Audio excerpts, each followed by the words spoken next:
Assalamualaikum warahmatullahi wabarakatuh. Pada video kali ini kita akan membahas bagaimana langkah penelitian kuantitatif. Baik, untuk lebih jelasnya kita mulai saja video kali ini. Bagian dari laporan penelitian, bagian pertama dari sebuah laporan penelitian tentunya adalah judul penelitian. Seperti gambar ini, kita melihat gambar buku, ada tulisan penelitian di depannya. Dengan kata-kata penelitian di depan buku ini, kita sudah bisa membayangkan isi dari buku ini apa. Mungkin tentang penelitian kuantitatif, mungkin tentang penelitian kualitatif. Tapi yang jelas bahwa isi dari buku ini tentang materi-materi penelitian. Oke. Judul itu merupakan gerbang pertama seseorang membaca sebuah penelitian. Jadi karena judul itu merupakan gerbang pertama, jadi judul harus dibuat semenarik mungkin untuk dapat menggugah rasa penasaran orang untuk membaca penelitian yang kita buat. Oke. Tetapi sebuah judul penelitian atau judul karya ilmiah itu berbeda dengan judul novel atau semacamnya. Jadi judul penelitian itu harus dibuat singkat, tetapi menggambarkan isi seluruh penelitian. Tidak boleh juga judul penelitian itu mempunyai makna ambigu. Saya ambil contoh, ini sebuah judul sinetron. Orang sok dermawan tapi ternyata pelit, jenazahnya terbang terus tak bisa dikubur. Ini jelas juga menggambarkan isi seluruh ceritanya. Tetapi judul ini tidak singkat. Karena terlihat di sini ada pemborosan kata. Contoh penelitian yang baik seperti ini. Pengaruh pola asuh orang tua dan teman sebaya terhadap karakter siswa kelas 9 SMP Negeri 1 sampai tahun pelajaran 2019-2020. Judul penelitian seperti ini. Idealnya sebuah judul penelitian itu mengandung 5 unsur. Unsur yang pertama yaitu sifat atau pendekatan yang dipakai dalam penelitian. Di sini kita bisa melihat ada kata pengaruh. Berarti pendekatan yang dipakai adalah korelasional atau kausal komparatif. Kemudian unsur yang kedua, adanya objek penelitian. Di sini mempunyai 3 objek penelitian. Yang pertama pola asuh orang tua, yang kedua teman sebaya, dan yang ketiga adalah karakter. Unsur yang ketiga, adanya subjek penelitian. Di sini subjek penelitiannya adalah siswa kelas 9. Ini subjeknya. Kemudian unsur yang keempat adalah tempat pelaksanaan penelitian. Di sini ada SMP Negeri 1 Sampit. Unsur yang kelima atau unsur yang terakhir yaitu waktu pelaksanaan penelitian adalah tahun pelajaran 2019-2020.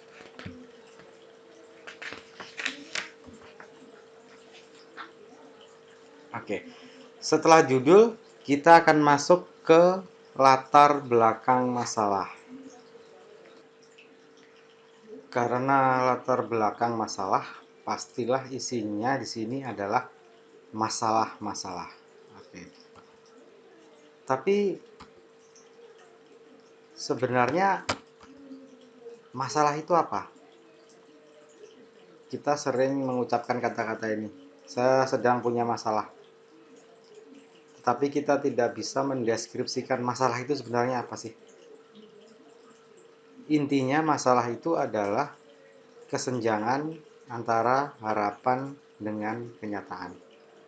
Jadi kita pengennya seperti ini, tetapi nyatanya kita cuma bisa seperti ini. Nah, itu masalah. Kemudian, siapa yang bisa dijadikan objek untuk prariset dalam mencari permasalahan? Itu ada 3. Yang pertama adalah person, orang. Jadi objek yang pertama adalah orang yang mungkin akan kita teliti, atau informan yang mempunyai informasi akurat tentang permasalahan yang akan kita teliti. Kemudian paper, kertas, berita, majalah, artikel yang mengangkat permasalahan yang akan kita teliti. Misalnya di sebuah surat kabar memuat berita kelulusan SMA hanya mencapai 20% secara nasional. Nah, dari berita ini sebenarnya kita sudah bisa mengangkat masalah. Kemudian yang ketiga adalah place atau tempat terjadinya masalah. Jadi sudah jelas bahwa objek yang bisa dijadikan prariset itu 3, person, place, dan paper. Oke. Sumber permasalahan itu berasal dari rasa penasaran kita terhadap sesuatu. Karena kita ingin tahu, makanya kita ingin mengangkat masalah itu untuk diteliti. Kemudian, yang kedua adalah tidak cocoknya antara teori dan praktek. Jadi ini sama, intinya adalah bahwa masalah itu adalah adanya kesenjangan antara harapan dengan kenyataan. Lalu bagaimana cara menuliskan latar belakang masalah? Oke, saya ambil contoh judul yang tadi, bahwa di situ ada 3 variabel, pengaruh pola asuh orang tua dan teman sebaya terhadap karakter siswa. Masalah utamanya ada di mana? Masalah utamanya dalam judul tadi sebenarnya adalah ada di karakter. Jadi cara menulisnya di latar belakang masalah, yang pertama kali kita angkat adalah permasalahan karakter. Seharusnya seseorang yang sudah menempuh pendidikan, karakternya seperti apa, tetapi kenyataannya, realitanya, karakter siswa itu sekarang seperti apa. Nah, kalau sudah kita tulis masalah utamanya, baru kita mulai masuk ke variabel penyebabnya. Kenapa karakter siswa itu bisa seperti itu? Itu disebutkan banyak faktor yang bisa mempengaruhinya. Kemudian kita mulai fokus ke variabel yang akan kita teliti.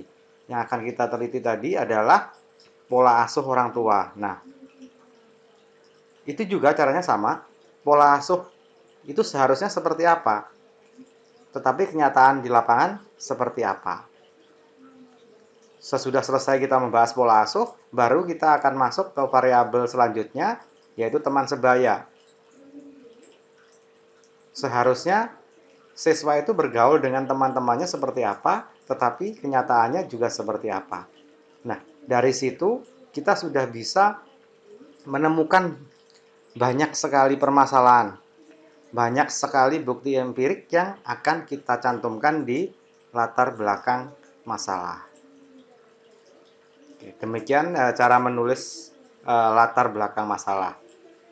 Setelah latar belakang masalah, selanjutnya yaitu rumusan masalah. Rumusan masalah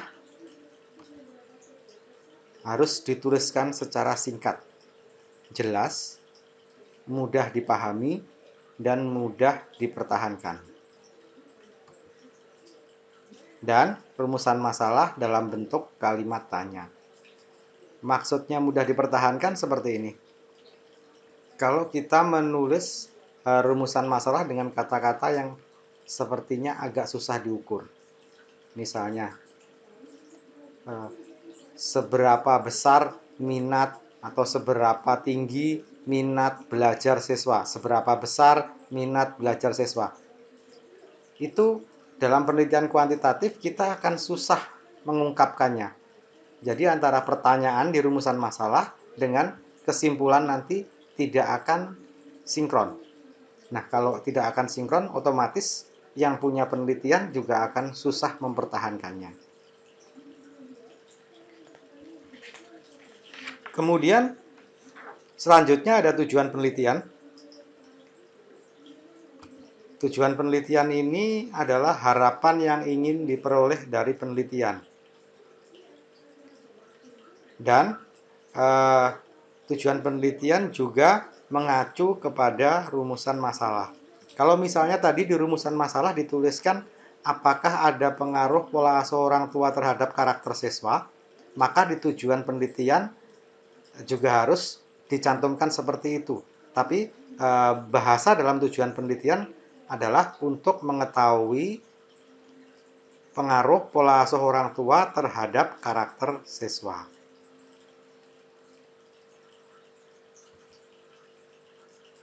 Yang selanjutnya adalah manfaat penelitian. Manfaat penelitian biasanya terbagi menjadi dua, yaitu manfaat teoritis dan manfaat praktis.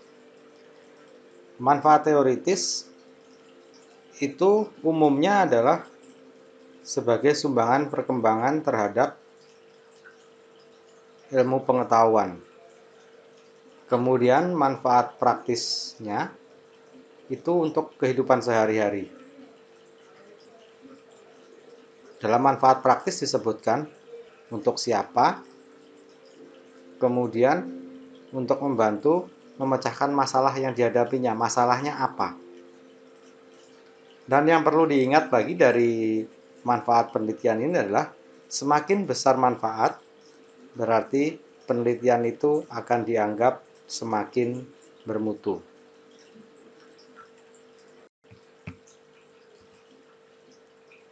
Yang selanjutnya adalah bab 2, landasan teoritis. Sebenarnya apa sih fungsi dari tinjauan pustaka di landasan teoritis? Yang pertama, tinjauan pustaka itu berfungsi untuk mempelajari sejarah permasalahan penelitian. Sehingga nantinya bisa ditunjukkan bahwa permasalahan tersebut belum pernah diteliti atau bila sudah pernah, teori yang ada belum mantap.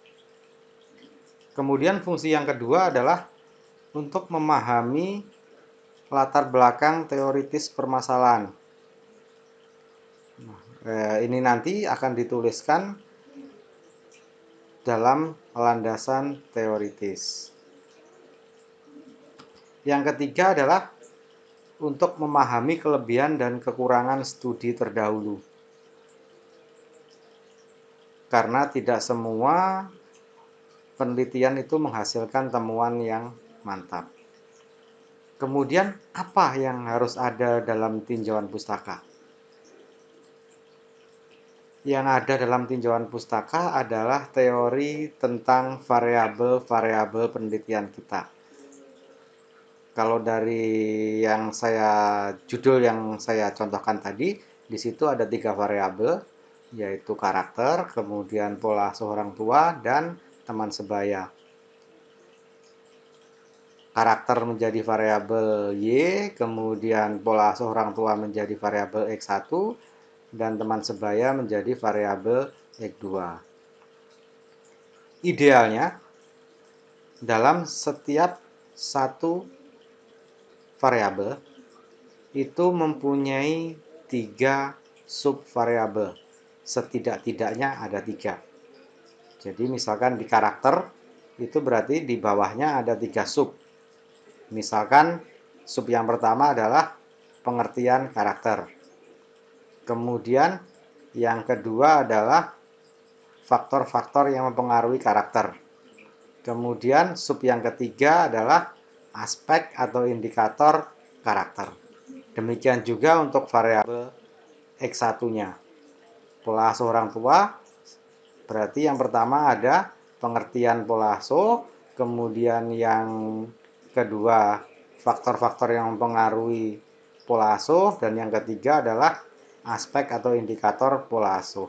Tidak harus seperti itu, tidak harus 3 seperti itu, tidak harus pengertian, faktor, kemudian aspek.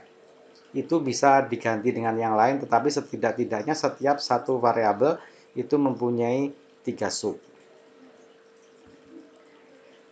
Kemudian di landasan teoritis juga ada tinjauan empiris. Tinjauan empiris ini adalah hasil penelitian terdahulu yang mempunyai variabel sama dengan penelitian kita. Jadi dalam tinjauan empiris ini cukup mencantumkan kesimpulannya. Tidak perlu dengan statistikanya. Jadi biasanya dalam tinjauan empiris ini atau dalam penelitian yang relevan itu adalah nama peneliti, tahun penelitian, kemudian judulnya, hasilnya apa. Seperti itu.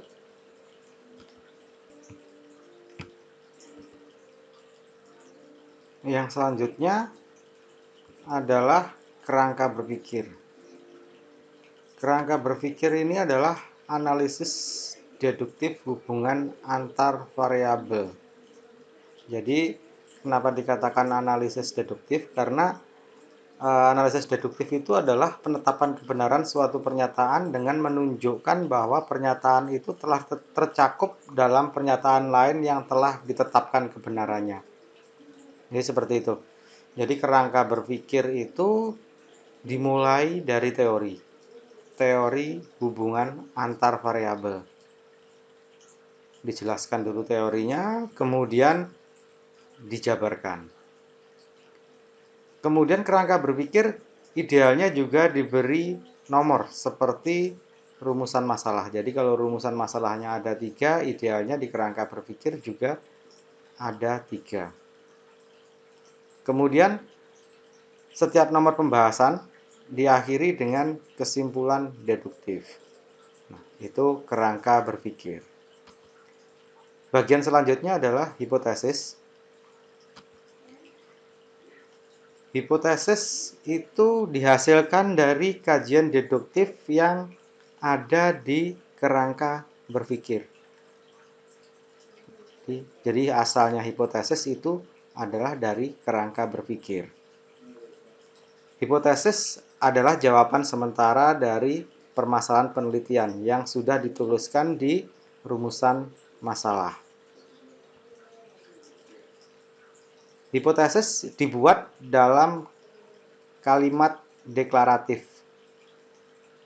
Misalnya, kalau contoh tadi, judulnya adalah pengaruh pola asuh orang tua dan teman sebaya terhadap karakter, maka hipotesisnya bunyinya yang pertama adalah ada pengaruh pola asuh orang tua terhadap karakter siswa.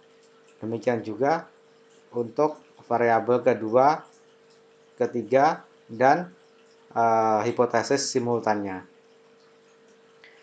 Kecuali untuk penelitian tindakan kelas, hipotesisnya tidak hanya deklaratif, tetapi harus deklaratif operasional. Saya ambil contoh, dengan diberikan metode belajar ini, maka hasil belajar siswa akan meningkat. Nah, seperti itu. Itu bedanya hipotesis penelitian biasa dengan PTK. Oke, saya kira itu dulu materi langkah penelitian kuantitatif untuk bab 1 dan bab 2. Kalau Anda merasa video ini bermanfaat, jangan lupa untuk like dan subscribe. Terima kasih.